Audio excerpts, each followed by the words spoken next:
In 1965, 17-year-old high school student Randy Garner stayed awake for 264 hours. That's 11 days to see how he'd cope without sleep. On the second day, his eyes stopped focusing. Next, he lost the ability to identify objects by touch. By day 3, Garner was moody and uncoordinated. At the end of the experiment, he was struggling to concentrate, had trouble with short-term memory, became paranoid, and started hallucinating. Although Garner recovered without long-term psychological or physical damage, for others, losing shut-eye can result in hormonal imbalance, illness, and in extreme cases, death. We're only beginning to understand why we sleep to begin with, but we do know it's essential.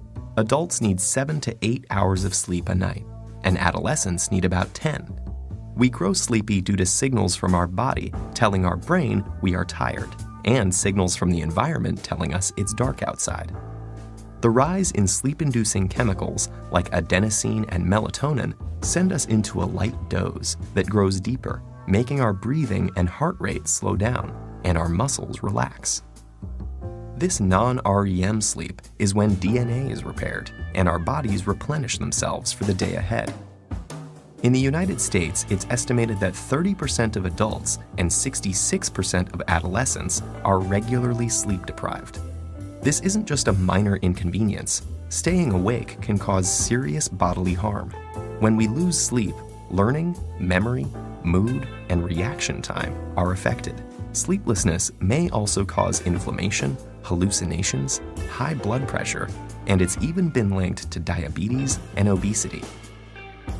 In 2014, a devoted soccer fan died after staying awake for 48 hours to watch the World Cup. While his untimely death was due to a stroke, studies show that chronically sleeping fewer than 6 hours a night increases stroke risk by 4.5 times compared to those getting a consistent 7 to 8 hours of shut-eye. For a handful of people on the planet who carry a rare inherited genetic mutation, sleeplessness is a daily reality. This condition, known as fatal familial insomnia, places the body in a nightmarish state of wakefulness, forbidding it from entering the sanctuary of sleep. Within months or years, this progressively worsening condition leads to dementia and death. How can sleep deprivation cause such immense suffering? Scientists think the answer lies with the accumulation of waste products in the brain. During our waking hours, our cells are busy using up our day's energy sources, which get broken down into various byproducts, including adenosine. As adenosine builds up, it increases the urge to sleep, also known as sleep pressure. In fact, caffeine works by blocking adenosine's receptor pathways. Other waste products also build up in the brain, and if they're not cleared away, they collectively overload the brain and are thought to lead to the many negative symptoms of sleep deprivation. So what's happening in our brain when we sleep to prevent this?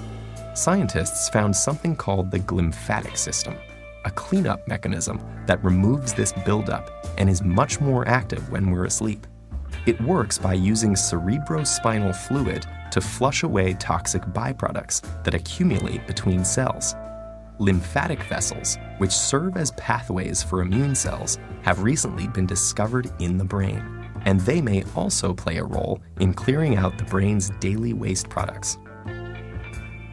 While scientists continue exploring the restorative mechanisms behind sleep, we can be sure that slipping into slumber is a necessity if we want to maintain our health and our sanity.